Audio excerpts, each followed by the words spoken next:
Dr. Eric is a research associate professor in the Department of Bioengineering at the University of Washington and executive director of Center of Neurotechnology.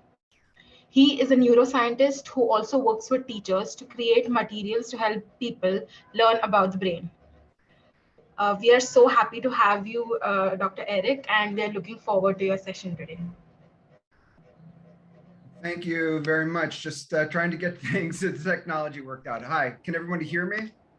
Yes. And hopefully you can see my screen as well. Yes. Good. Thank you very much for inviting me today.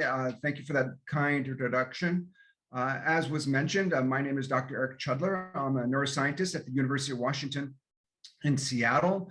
I'm also the executive director of the Center for Neurotechnology, which is also based here in Seattle. So that's a little bit about my background. My current research interests have to do with neuroregeneration. As the executive director of the Center for Neurotechnology, I'm also involved with the development of new technologies to help people recover from stroke, or perhaps help people who have had spinal cord injury. And we're trying to take advantage of how the brain is able to rewire itself. So that's a little bit about my background. Today, we don't have a lot of time, but if you have questions in the chat, I have the chat open. Feel free to type your questions in there and I can monitor that.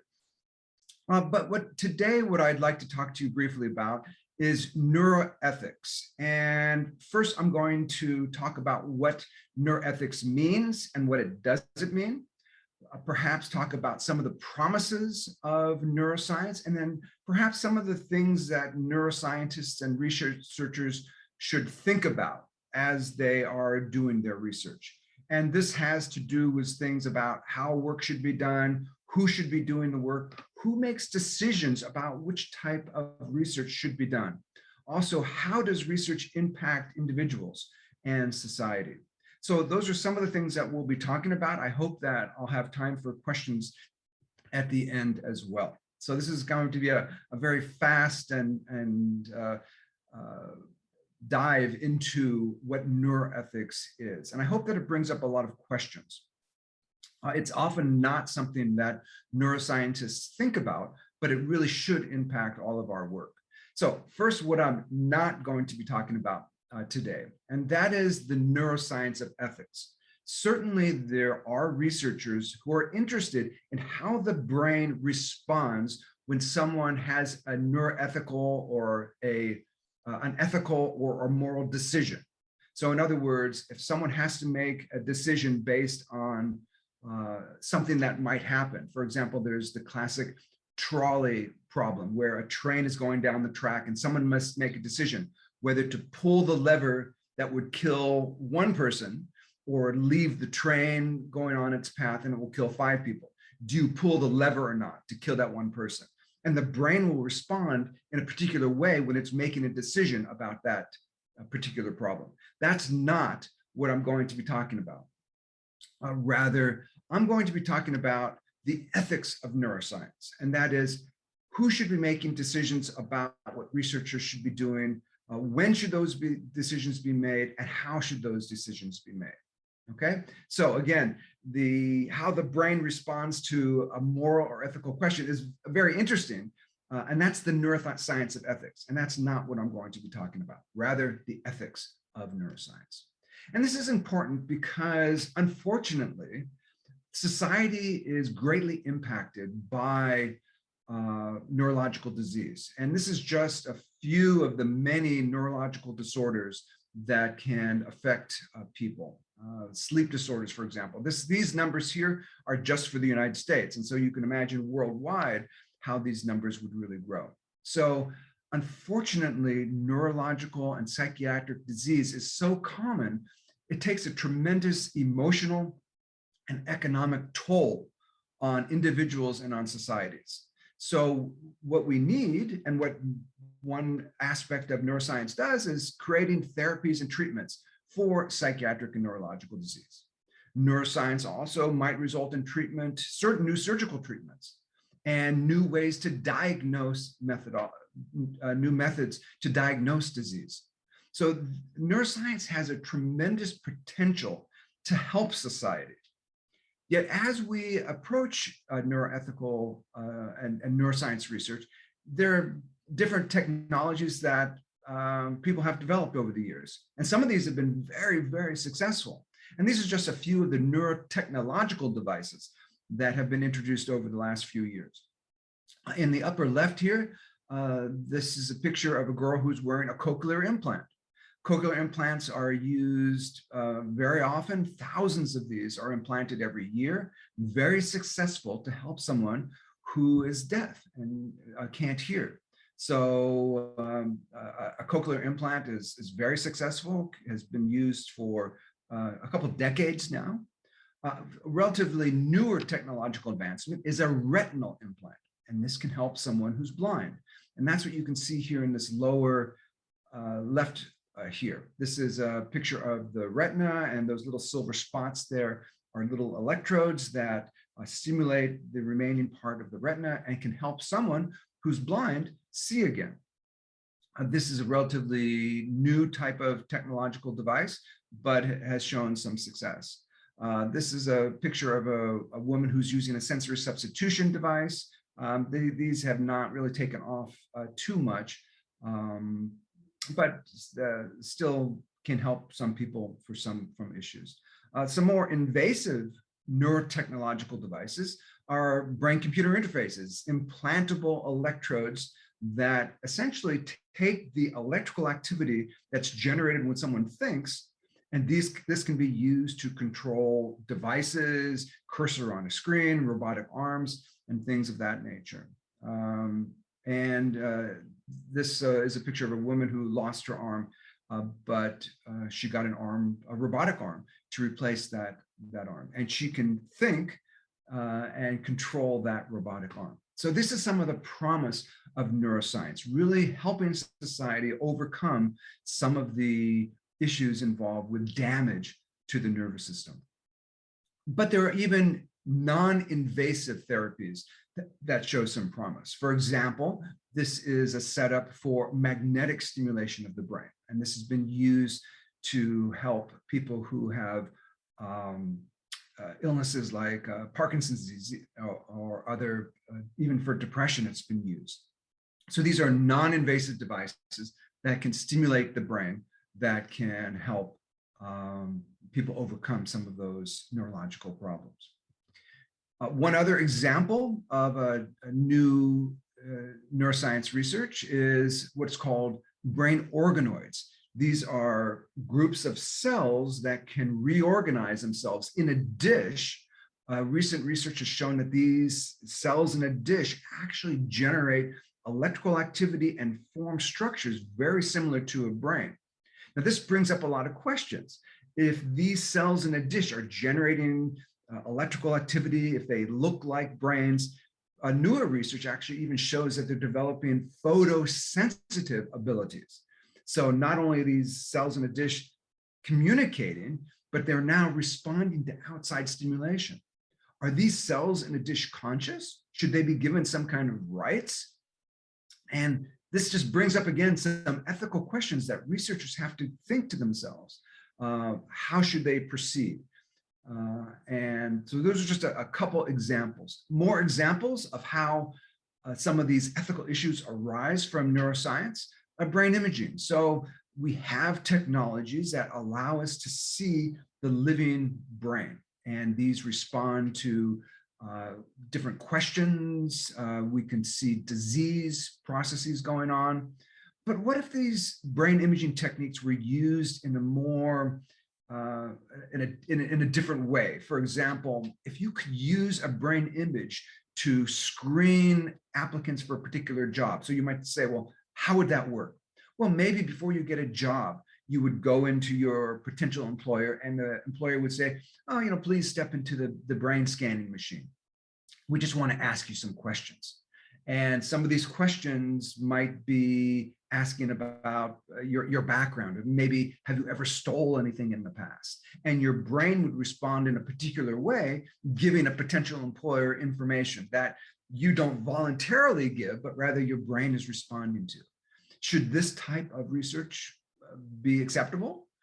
Should parents have access to brain scanners, maybe a portable brain scanner, to be able to ask questions, to find out maybe if someone is lying? Can it be used as a lie detector? Now, right now, the technology is not as good to detect lies. So at this point in time, we cannot use brain scans as lie detectors. But in the future, perhaps we could. Other neuroethical questions arising in neuroscience.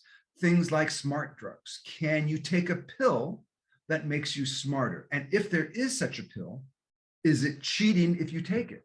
So there are drugs that are being used to enhance attention. Certainly, students are using different drugs to help them stay awake so that they can study for a longer period of time.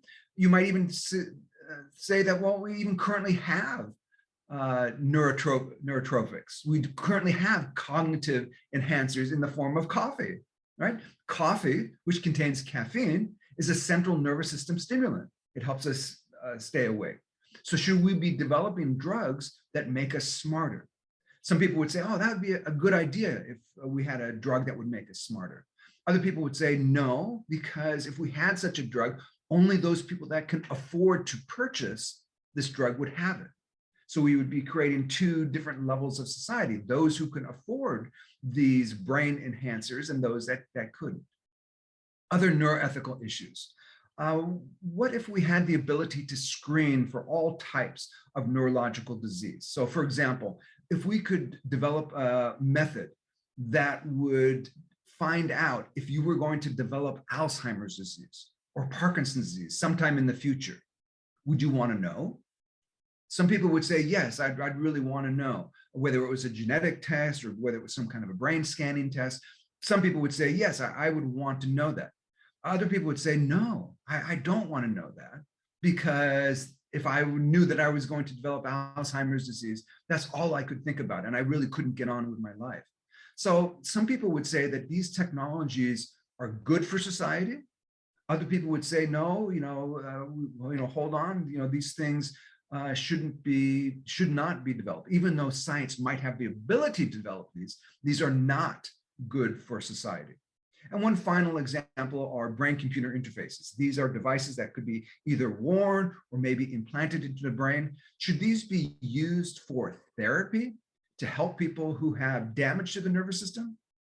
Or should they be used to enhance people who don't have any neurological issue?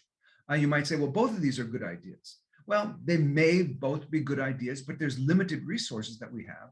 And so people have to decide where their money is going to be used and where research dollars or other types of money are going to go to. So as a society, we have to decide which of these things do we want to pursue.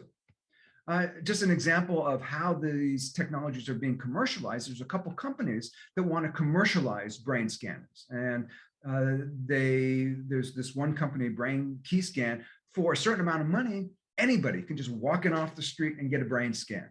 And you might say, well, why would somebody want to do that? Well, some people might just want to do that to put a picture on their wall. Other people might want to use it to see if they've got, if they can blame some of their problems on their brain. But for about $300 or $400, anybody can just walk into one of these essentially stores and get a brain scan. And is that acceptable? I mean, should we all have access to these technologies for whatever we want? Or should we kind of put the brakes on this and say, well, wait a second, this type of use might be abused and shouldn't be used. And there's a couple companies that have access to social media, other types of media that are really shaping public perceptions. These three companies are run by some big names. Perhaps the biggest name on this list is Elon Musk. He has a company called Neurolink, which he would like to put a computer chip in your head. He's developed this small little device that can be implanted into the brain.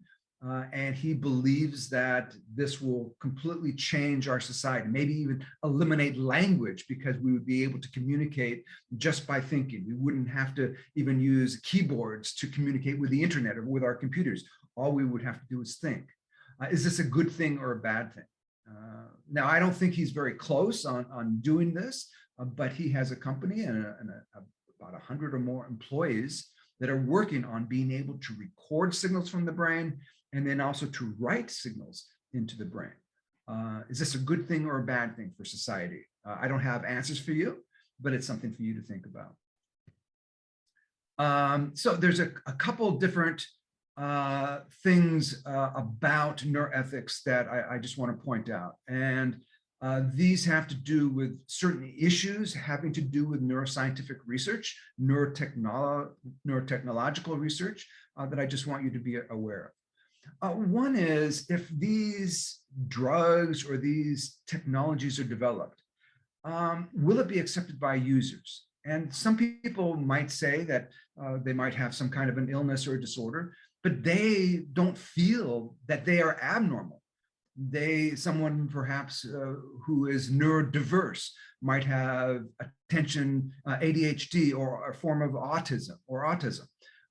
They might believe they're perfectly normal and they don't want anybody to change them. And so they don't want any types of treatments. And so should we be forcing treatments on them to make them normal?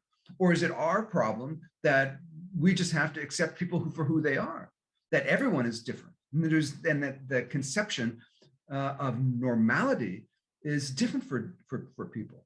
And so perhaps these treatments and technologies won't be used by people that they're intended for. And so we have to talk to these users and find out whether it's actually something that they want. These technologies and these different treatments might be used to control people. There's an example of several years ago that in the United States, one organization asked the government for how they're using these brain scanning technologies as lie detectors, because perhaps they're used in ways that they shouldn't be used. For example, getting information from people who don't voluntarily give that information. You might say, well, how might this be used? Well, perhaps someone plans to do something bad, and a brain scan might, again, I'm using that word might because they really aren't that specific yet. But maybe a brain scan can extract information from someone who's planning to do something bad. Is that a good thing or a bad thing? Some people might say, well, it's a good thing because you might be saving people's lives. Other people might say, well, no, that's a bad thing because a person's thoughts are their own. And unless you voluntarily give that thought or you divulge that information, no one should have access to your thoughts. And so, again, these are technologies that are being used, and some people might say they have the strong possibility of being abused. Another issue that arises with these different research devices and maybe commercial devices is, when does a device become part of a person, and does it change a person's identity? So, for example, this is a picture of Stephen Hawking, the physicist who passed away a couple of years ago. He was confined to a wheelchair, but that voice he had, he probably could have had any voice he wanted to, but that voice and the device he used became part of him. And does having one of these devices or changing a person in this manner, does it change who a person is? And that's something that we have to consider. Not only does it change the person who is using that device, but does it change our view of the person who's using that device? So those are some things that we need to think about as we're developing these. Other things to think about: when a device fails or when a drug treatment goes wrong, who is responsible? So, for example, if someone has a prosthetic arm and that prosthetic arm injures someone or damages some product or something, maybe going into a store, and that robotic arm breaks something, who's responsible for that? The person might say, well, I didn't do it, the arm did it by itself. Who's responsible for that? If the person says, it wasn't me that caused it to happen. Is it the surgeon? Is it the engineer? Is it the computer programmer? Those are things that we have to think about as these devices are being developed. Other types of things that we need to think about. Who has access to this technology? This technology, these drugs are probably going to be very, very expensive. And if it's only people who can afford this research, can afford this technology, are we going to be creating two different levels of society? Those who can afford this technology or these drugs and those that can't. Is that fair? Who's to decide these things? Certainly, it'd be nice perhaps to have everyone benefit from these, but it's unlikely that that will happen. So it's who should be making these decisions about not only who should have these types of treatments, but which treatments to begin with. Should we be studying Alzheimer's disease? Should we be studying Parkinson's disease? You might think, well, all these things are important, but we have a limited amount of funding. And so somehow we have to decide where those funding is going to go and how it's going to be used. Other issues having to do with privacy. If our brain signals are being read, who will have access to those signals? How do we protect our privacy of literally of our brain? And who should have access? Should companies be able to buy our brain data? Should only medical professionals have access to it? How is it going to be used? Is our brain data going to be used to make decisions about how we are going to be making decisions about life? When does life start? When is somebody mentally competent? Who will have access to that information? And just some final notes before I do want to leave time for some questions about safety. There are many of these technologies and pharmacological treatments that may have side effects. Who will be responsible if something happens to a person once these things are either implanted or administered? And what about security of our signals? For example, if we had a brain-controlled wheelchair, and maybe these brain signals are really helping this person navigate their environment. Well, what happens if those signals are hacked maliciously and perhaps directs that wheelchair to someone else? How do we protect those signals and how do we make them private? So these are all questions that sometimes come after research. And what I would like to suggest is that many of these questions should be discussed even before the research starts. So I think that these are just some of the very, very basic questions. Oh, and another one is that some of these devices, for example, gamers are using these devices that actually produce a small amount of direct electrical current directly into their brain. These devices, at least in the United States, are not regulated by any governmental agency because they're not used for a medical purpose.